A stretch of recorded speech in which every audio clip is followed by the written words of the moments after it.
Silence ASMR.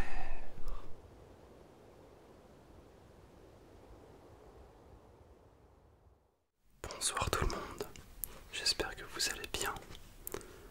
Aujourd'hui on se retrouve pour une vidéo un petit peu particulière, puisque voilà, j'avais envie de vous faire une vidéo un peu de scratching sur le Blue Yeti, tout en vous lisant une histoire fantastique. Et je fais cette vidéo avant tout pour remercier l'un de mes abonnés qui se reconnaîtra. Olivier, si tu passes par là, bien écoute, je te remercie du fond du cœur pour ton soutien. Donc Olivier, c'est un abonné avec qui je discute régulièrement et qui, voilà, comme je viens de le dire, m'apporte énormément de soutien. Et donc voilà, je me devais entre guillemets pour tout le monde, mais aussi pour lui, de lui dédier cette vidéo, puisqu'il m'a dit qu'il aimait bien le scratching sur le Blue Yeti, accompagné d'histoires un petit peu imaginaires. Et donc c'est exactement ce que je vais faire dans cette vidéo. Donc j'espère que, eh bien, Olivier, ça te plaira, mais j'espère aussi que ça te plaira à toi qui me regarde. Alors j'ai pris une histoire un petit peu fantastique, un petit peu imaginaire. Et ce que je vais te demander, c'est de tout simplement, si tu le souhaites, fermer tes yeux et laisser ton imagination faire le travail.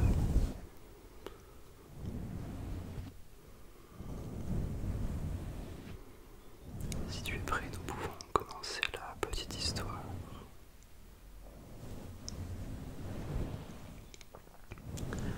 Il était une fois un pauvre fermier et sa femme qui travaillaient très dur sur leur lopin de terre. Le sol était tellement sec que leur outil se cassait souvent et qu'à chaque coup, un nuage de poussière s'élevait de la terre. Ils gagnaient donc juste de quoi vivre, rien de superflu chez José et Anina. Malgré tout, c'étaient des gens très gentils et heureux de vivre. Un jour, Anina reçut la visite d'un voisin qui lui dit qu'à une journée de marche de chez eux, un riche fermier ne pouvait trouver suffisamment de travailleurs pour l'aider à la récolte. Elle proposa à son mari: pourquoi n'irions-nous pas aider ce fermier? Ici, nous mourrons presque de faim. Chez lui, nous pourrions gagner assez d'argent pour vivre décemment. Son mari la regarda préoccupé et lui dit sur le ton de la confidence: je ne dis pas non, mais ne sais-tu pas que cette région est habitée par le grand génie de la forêt? C'est un ogre immense, poilu, à la barbe rouge sang et aux yeux de jet qui lance des éclairs. Il dévore tous les hommes qu'il rencontre et oblige les femmes à travailler pour lui. Le danger n'est écarté que l'après-midi, car c'est à ce moment qu'il dort. Ça ne m'étonne pas que ce fermier ne trouve plus suffisamment de gens pour rentrer la récolte. Tout le monde a peur. Je ne pense pas que ce soit une bonne idée d'aller habiter aussi près d'un tel monstre. Moi je n'ai pas peur, dit Anina en riant. Je resterai à l'intérieur et je n'irai faire les courses que l'après-midi. Je t'en prie, allons-y, je pense que c'est la meilleure chose qu'il puisse nous arriver. Fatigué d'entendre sa femme lui dire tous les bénéfices qu'il pourrait tirer de leur nouvelle situation, José finit par accepter. Ils emballèrent leurs maigres affaires et quittèrent leur misérable chaumière en quête d'une vie meilleure. Après un jour de marche, ils arrivèrent chez le riche fermier. Celui-ci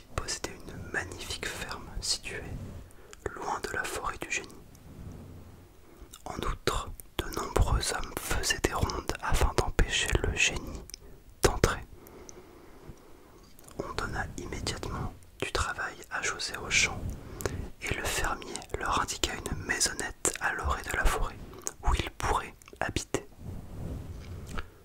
Vous pourrez vivre ici en toute tranquillité, dit le fermier à Hannina. Veille toutefois à rester à l'intérieur. Ne sors que l'après-midi, car c'est le moment où le génie de la forêt se repose. Je vous ferai apporter de la nourriture tous les jours par mes hommes, afin que vous ne couriez aucun danger. Et c'est ce qui se passa. Chaque jour, les hommes de la ferme leur apportaient des vivres. José gagnait bien sa vie en travaillant au champ, et il était très heureux. Il n'avait pas encore aperçu le génie de la forêt, et Hannina en venait à douter de son existence. Mais elle se trompait. Caché dans la forêt, le génie l'avait déjà observé à plusieurs reprises. Il en était même tombé un peu amoureux. Toutefois, il ne pouvait s'approcher d'elle car elle restait toujours aux alentours de la maison. Un jour, il y avait tellement de travail à la ferme que le fermier avait complètement oublié d'envoyer ses hommes porter de la farine et des haricots à la maisonnette. Hannina se tracassait. Qu'enfin, l'après-midi, elle voulut se rendre à la ferme elle-même pour aller chercher de quoi manger. Reste donc ici, lui dit José, inquiet. Imagine que tu rencontres le génie et qu'il t'emmène. Que ferais-je sans toi? Mais Hannina se moqua de lui. C'est l'après-midi, répondit Hannina. Le génie est en train de dormir, il n'y a aucun danger. Je rentrerai bien avant la tombée de la nuit, ne t'inquiète pas. À tout à l'heure. Elle prit son grand panier et partit. Elle suivit gaiement le long chemin qui menait à la grande ferme. Le fermier sursauta lorsqu'il la vit arriver. « Ne m'en veux pas, dit-il à Hannina. Il y avait tellement de travail. Je vais te donner le repas tout de suite. Tu ferais peut-être bien de dormir chez nous, car si tu pars maintenant, tu ne seras de retour chez toi que le soir tombé. Pense au génie de la forêt, petite. » Mais Hannina ne voulut pas passer la nuit chez le fermier. Elle avait peur que José s'inquiète. Elle prit rapidement le chemin du retour. Soucieuse, elle regardait parfois le soleil qui descendait à l'horizon. Alors qu'elle était presque arrivée, le génie de la forêt jaillit de derrière un gros arbre et l'attrapa. Hannina résista de toutes ses forces, mais ce fut peine perdue. Le génie l'emmena dans sa cabane au fin fond de la forêt. Là, Hannina dut lui faire la lessive et la cuisine. José était déjà rentré de son travail et attendait avec inquiétude le retour de sa femme. La nuit tombée, il partit à sa recherche. À l'orée de la forêt, il découvrit son panier à provisions rempli de vivres. Il eut très peur, car il était désormais sûr qu'Hannina avait été enlevée par le génie de la forêt. Tristement, il ramassa le panier et retourna chez eux. Il faisait bien trop noir pour partir à sa recherche. Sur le chemin du retour, il rencontra un vieux mendiant qui marchait à l'aide d'un bâton et qui lui demanda un peu de nourriture. « Accompagnez-moi, répondit José gentiment. Je vous préparerai quelque chose à manger. » Pendant que le vieux mendiant se restaurait, José lui raconta ses mésaventures. « Si vous m'autorisez à dormir ici, je vous aiderai demain à trouver la cabane du génie, proposa le mendiant. José le regarda d'un air incrédule. Ne craignez-vous pas qu'il nous dévore? Lui demanda-t-il inquiet. Le mendiant secoua la tête en riant. N'ayez pas peur, répondit-il. Je suis peut-être vieux, mais je ne suis pas encore tout à fait inutile. Patientez un peu,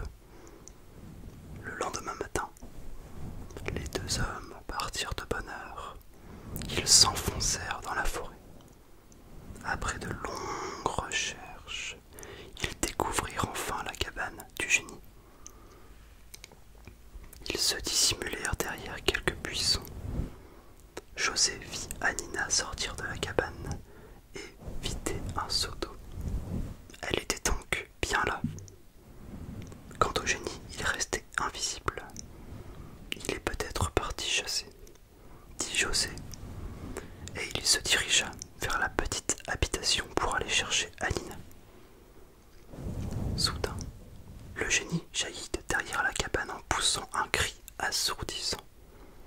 Il s'était caché afin de surprendre José. « Ah, je vais me régaler doublement !» s'exclama le génie. Enfin, pas tout à fait.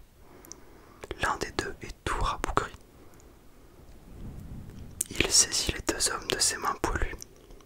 José cria, mais le vieux mendiant n'avait pas peur du tout. « Si tu ne nous lâches pas, je te fais mordre par un serpent, dit-il, fâché. Le génie libéra immédiatement les deux hommes et regarda autour de lui. « Je ne vois aucun serpent. Tu me prends pour un imbécile, dit-il. Viens ici, que je te mange le premier. Je garde le savoureux jeune homme pour la fin. » Il tendit la main vers le vieil homme, mais au même moment, ce dernier jeta son bâton sur le sol. Le bâton se changea immédiatement en un gros serpent sifflant. Le génie eut très peur et n'osa plus bouger, car rien ne le terrifiait plus que les serpents. Il mit ses grandes mains devant ses yeux. À présent, il ressemblait plus à un enfant effrayé qu'à un redoutable génie de la forêt. « Éloigne ce serpent, éloigne cet affreux serpent !» s'écria-t-il avec effroi. « Je ne le ferai que si tu promets de partir d'ici, répondit le vieux mendiant. Tu dois partir au-delà des montagnes et ne plus jamais revenir. Si tu le promets, je changerai à nouveau le serpent en bâton. D'accord, d'accord, je partirai, répondit le génie de la forêt d'une voix tremblante.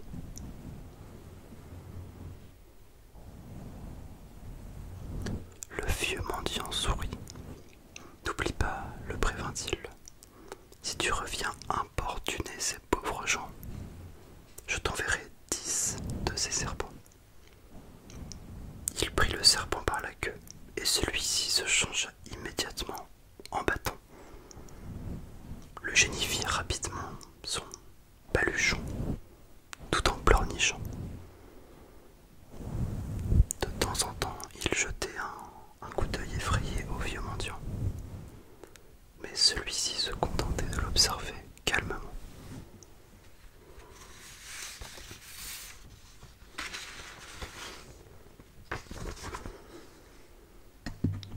Un peu plus tard, le génie partit en direction des hautes montagnes que le vieil homme lui avait indiquées. Contente et soulagée, Anina tomba dans les bras de son mari. Sans attendre, le mendiant mit le feu à la cabane du génie.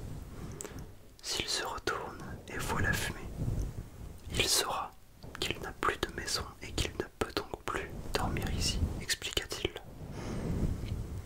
Heureux, ils se dirigèrent vers leur maison. Le vieil homme resta encore quelques jours chez José et Anina. Mais un beau matin, il partit sans raison aucune, et nul ne le revit jamais. José et Anina coulèrent des jours heureux. Depuis le départ du génie, de plus en plus de gens venaient travailler dans cette région du pays. On construisit plus de fermes, des magasins et des écoles. Le fermier offrit à José un meilleur emploi. Il devait diriger le travail de tous les nouveaux arrivants.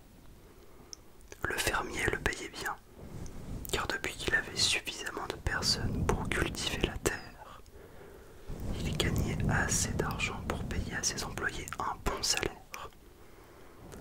José et Anina étaient donc très satisfaits, et lorsqu'ils eurent un enfant l'année suivante, ils furent au comble du bonheur. Ils vécurent longtemps à l'orée de la forêt.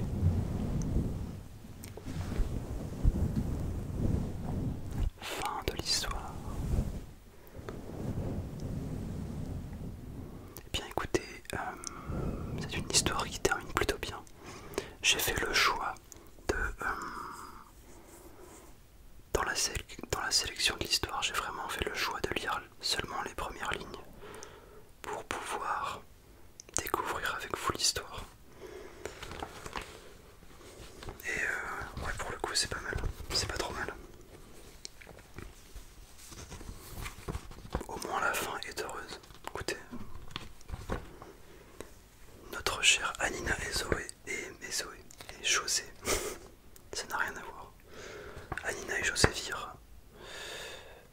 parfait amour.